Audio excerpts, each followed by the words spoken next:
Hello students, welcome to my channel. और आज का जो टॉपिक है बहुत ही इंपॉर्टेंट टॉपिक है जो कि सभी इंटरव्यूज़ एग्ज़ाम में पूछा जाता है। तो आज हम डिस्कस कर रहे हैं कि जो हमारे ट्रांसफार्मर्स होते हैं ऑपरेटिंग कंडीशन में वो एक हमिंग साउंड प्रोड्यूस करते हैं। तो इसका क्या कारण है? तो चलो हम इसके बारे में आज पढ़ते हैं। सबसे पहले मैं यहाँ पे एक ट्रांसफार्मर का सर्किट मैंने यहाँ पे बनाया है। ठीक है, ट्रांसफार्मर में सप्लाई वोल्टेज जो होता है आपका सभी को पता है, एसी सप्लाई वोल्टेज होता है। जब हम इसको सप्लाई वोल्टेज देते हैं तो यहाँ पर क्या होता है, ये एक आयरन की कोर आपको जो दिख रही है रेक्टेंगल फॉर्म में, ये एक आयरन की कोर होती है। ठीक है, यहाँ पर आपकी वाइंडिंग्स होती हैं, प्राइमरी साइड में भी वाइंडिंग्स होती हैं, सेकेंडरी साइड में भी वाइंडिंग्स होती है। तो जैसे ही हम यहाँ पे एक सप्लाई वोल्टेज लगाते हैं तो क्या होता है, करंट फ्लो करेगा वाइंडिंग्स में। तो करंट जब वाइंडिंग्स में फ्लो करेगा तो आपको पता है करंट कैरी, कोई भी कंडक्टर, कोई भी चालक अगर उसमें करंट फ्लो कर रहा है तो उसमें क्या बन जाता है, चारों तरफ एक मैग्नेटिक फील्ड बन जाता है। तो सेम यहाँ पर भी मैग्नेटिक फील्ड बन जाता है। ये मैग्नेटिक फील्ड जो होता है, इस वाइंडिंग में जो मैग्नेटिक फील्ड बनता है, क्योंकि ये वाइंडिंग इस कोर पे लिंक है, तो इस पूरी कोर में क्या बन जाता है, एक मैग्नेटिक फील्ड बन जाता है या फिर मैग्नेटिक फ्लक्स बन जाता है। मैग्नेटिक फ्लक्स बन जाता है। मैग्नेटिक फ्लक्स बन जाने से क्या होता है, यहाँ पर एक मैग्नेटिक पूरा का पूरा जो है एक मैग्नेटिक फील्ड बन जाता है। ठीक है, अब जो हमारी कोर होती है ये आपको सॉलिड दिख रही है, लेकिन ऐसा नहीं होता है। कोर जो होती है बहुत ही पतली पतली सीट्स, पतली पतली जो है लैमिनेटेड सीट्स से बनती है। इस प्रकार की पतली पतली सीट्स होती है इसके अंदर, इनको कंपोज्ड करके एक कंप्लीट कोर बनाई जाती है। ठीक है, तो इनको जो है इन सीट्स को लैमिनेट किया जाता है।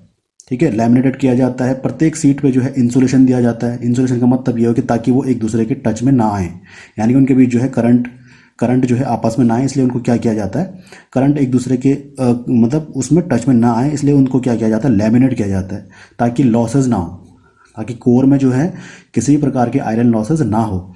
तो होता क्या है कि जब हम यहाँ पर जो मैग्नेटिक फील्ड बन जाता है तो मैग्नेटिक फील्ड बनने की वजह से क्या होता है, एक जो आपकी कोर होती है वो एक्सपेंड होना शुरू हो जाती है, वो एक्सपेंड होने की कोशिश करती है। ठीक है, एक्सपेंड का मतलब फैलने की कोशिश करती है, या आप ये कह सकते हो कि जो मैग्नेटिक एनर्जी होती है कहीं ना कहीं वो मैकेनिकल या फिर काइनेटिक एनर्जी में चेंज होने लग जाती है। यानी कि उसका जो कोर का जो शेप होता है, कोर का जो साइज होता है वो चेंज होने की कोशिश करता है, यानी कि उसका साइज चेंज होने की कोशिश करता है। उस वजह से क्या होता है, उसमें वाइब्रेशंस होने शुरू हो जाते हैं। कोर में जो है वाइब्रेशंस होने शुरू हो जाते हैं, और वाइब्रेशन होने की वजह से जो है वो एक साउंड प्रोड्यूस करता है जिसे हमिंग साउंड कहते हैं। ठीक है, अब ये वाइब्रेशन शुरू होने या फिर एक कोर का जो है एक्सपेंड होने का कारण क्या होता है, तो वो भी मैं आपको बताता हूँ। जो एक्सपेंड होने का कारण होता है उसे हम कहते हैं मैग्नेटो रिस्ट्रिक्शन इफेक्ट। क्या कहते हैं, मैग्नेटो रिस्ट्रिक्शन इफेक्ट। इस इफेक्ट की वजह से ही कोर एक्सपेंड होने लगती है। एक्सपेंड होने के उसमें जो है वो उसमें जो मैग्नेटिक एनर्जी होती है वो मैकेनिकल एनर्जी में चेंज होने लगती है, जिससे कि हमारी कोर वाइब्रेट होती है। और वाइब्रेट होने के साथ, चूंकि हमारी जो कोर है वो आयरन की बनी हुई है, तो आयरन कोर जो होती है, आयरन कोर क्या होती है आपकी, एक मैग्नेटिक मटेरियल में आता है, फेरोमैग्नेटिक मटेरियल में आता है। तो जैसे ही आयरन की जो कोर होती है वो मैग्नेटिक फील्ड के उसमें आती है, तो वो कोर जो होती है एक्सपेंड होने शुरू हो जाती है।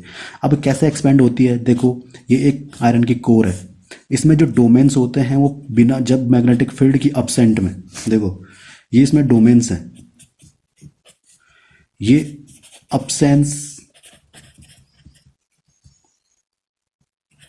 absence of magnetic field. ठीक है, मैग्नेटिक फील्ड की अब्सेंस में ये डोमेन्स जो है इधर उधर रैंडम जो है मूवमेंट इनकी रहती है, मतलब कोई इसके डोमेन्स ऐसे ऊपर नीचे इस प्रकार से एक लीनियर उसमें नहीं रहते हैं। जैसे मैग्नेटिक फील्ड लग जाता है, अप्लाई हो जाता है, जैसे जैसे यहाँ हमने करंट दे दी इसमें, तो ये मैग्नेटिक फील्ड सेटअप हो गया। जैसे सेटअप हो जाता तो ये क्या हो जाते हैं, अलाइंड हो जाते हैं। ठीक है, मैग्नेटिक फील्ड की प्रेजेंस में अलाइंड होना शुरू हो जाता है। अलाइंड होने के बाद जो होता है, ये जो आपकी जो ये कोर जो बनी हुई है आपकी पतली पतली शीट से बनी हुई है, लैमिनेट करके बनी हुई है, तो ये क्या होने लग जाते हैं, ये कोर क्या होने लग जाती है, फैलने लग जाती है।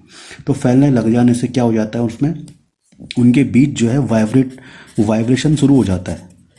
ठीक है, जो मैग्नेटिक एनर्जी होती है उसको जो है, उस कोर को जो है एक्सटेंड करने में जो है एक काइनेटिक एनर्जी में कन्वर्ट हो जाती है, या फिर मैकेनिकल एनर्जी में कन्वर्ट हो जाती है, जिसकी वजह से जो है हमें वाइब्रेशंस की वजह से क्या होता है, एक साउंड सुनाई देता है जिसे हम हमिंग साउंड कहते हैं। तो एक मैग्नेटिक साइकिल में कम से कम 2 बार जो है कोर क्या होती है, एक्सपेंड होती है। एक मैग्नेटिक साइकिल में 2 बार, 2 टाइम्स जो होती है हमारी कोर जो है एक्सपेंड होना शुरू हो जाती है। तो इस प्रकार ये चलता रहता है और वो आपको जब ऑपरेटिंग कंडीशन रहती है ट्रांसफार्मर की, तो वो क्या है, कंटिन्यूसली क्या होता है, हमिंग साउंड उससे आता रहता है। तो अगर इसका क्वेश्चन पूछा जाए तो इसका आंसर एक लाइन में अगर आप कहना चाहो तो मैग्नेटो स्ट्रिक्शन इफेक्ट की वजह से क्या होता है, ट्रांसफार्मर की जो कोर होती है उसमें क्या होता है, हमिंग साउंड प्रोड्यूस होता है। अगर इससे रिलेटेड कोई भी पॉइंट आप लोगों के समझ में अभी भी नहीं आया हो, या फिर कोई मैग्नेटो स्ट्रिक्शन इफेक्ट से रिलेटेड कोई पॉइंट है, कोई भी अगर चीज़ आपके समझ में नहीं आए तो आप कमेंट बॉक्स में कमेंट कर सकते हो। तो ऐसे ही जो है वीडियोस को लाइक और शेयर करते रहें, ताकि मैं आपके लिए आगे एक नए नए टॉपिक्स पे, अच्छे अच्छे टॉपिक्स पे और वीडियो बनाने की जो है पूरी कोशिश करूँगा। सो धन्यवाद।